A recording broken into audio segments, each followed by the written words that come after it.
हरे कृष्णा, राधे राधे। आज राधा अष्टमी के इस पावन पर्व पर हम आपको हमारी श्यामा जू के जन्मोत्सव की कथा सुनाने जा रहे हैं। तो शुरू करते हैं।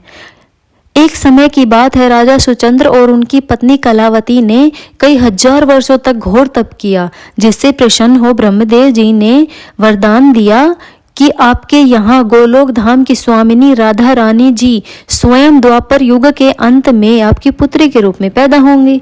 राजा सुचंद्र के पूछने पर ब्रह्मा जी ने राधा तत्व के विषय में बताते हुए राधा रानी के गोलोक धाम में प्राकट्य का बखान किया।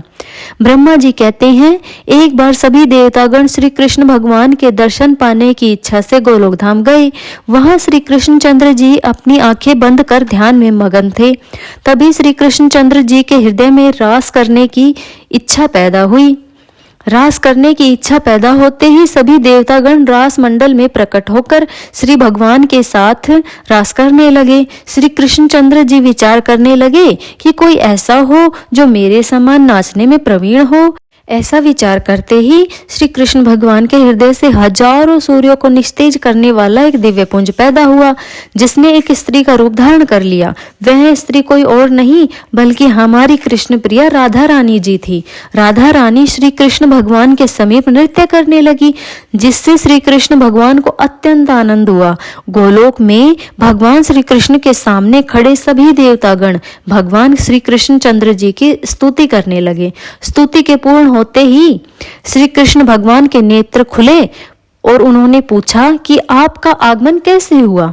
हमने उन्हें बताया कि आपके दर्शनों की इच्छा हमें यहाँ खींच लाई है। तभी भगवान के हृदय के रास में प्रकट होने वाली वह दिव्य अलौकिक पुंज भगवान श्री कृष्ण चंद्र जी के हृदय से प्रकट हो गया और उसने एक स्त्री का रूप ले लिया।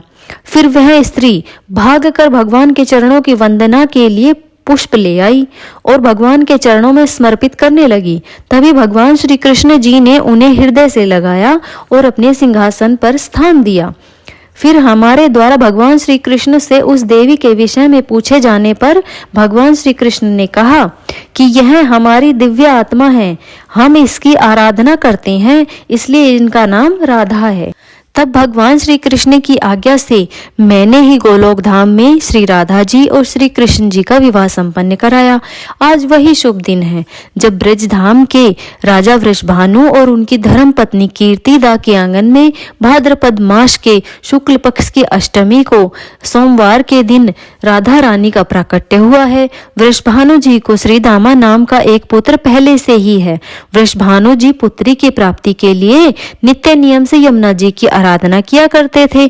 आज भी वृषभानु जी ब्रह्म मुहूर्त में यमुना जी की आराधना के लिए गए।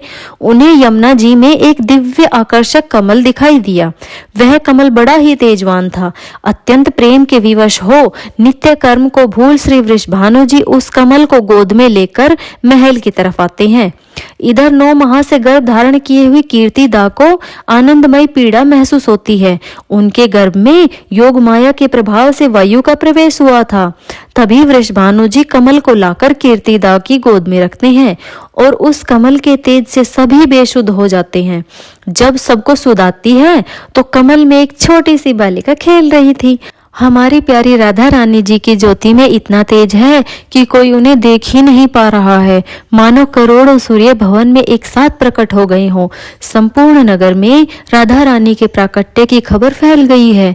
महल में बड़े बड़े दिव्य तेजस्वी महापुरुष श्री करभाजन जी, श्री गर्गाचार्य जी, श्री श्रृंगी ऋषि जी, श्री दुर्वासा जी श्री जी के दर्शन हेतु पधारे हैं और ये सब कुशा से मंगल जल छिड़कते हुए स्वस्ति वाचन कर रहे हैं। ये सभी दूर से ही राधा रानी के तेज को निहारते हुए उनकी वंदना कर रहे हैं और राधा रानी के नाम की महिमा का बखान कर रहे हैं। यह ज्ञात होते ही कि वृषभानु जी के यहाँ राधा रानी जी स्वयं प्रकट हुई हैं। महल में नारद मुनि वीणा बजाते हुए प्रकट होते हैं।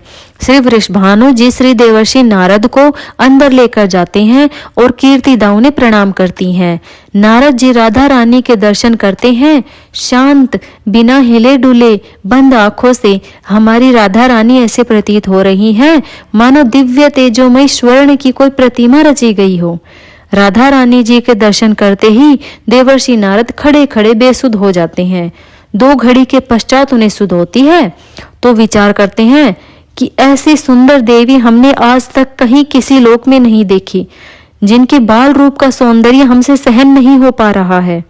श्री वृषभानु जी नारद जी से कहने लगे, आपकी बड़ी कृपा हुई जो आप यहाँ पधारे हैं। फिर वह अपनी पीड़ा का बखान करते हुए श्री नारद जी से कहते हैं, हमारी लाडली जी आंखें नहीं खोल रही हैं। नारद जी राधा रानी जी को वीणा बजाते हुए कृष्ण नाम सुनाते हैं और हमारी प्यारी राधे जी अपनी आंखें खोल देती हैं। इस प्रकार हमारी प्यारी राधा रानी जी द्वापर युग के अंत में ब्रजमंडल में आज के ही दिन प्रकट हुई थी।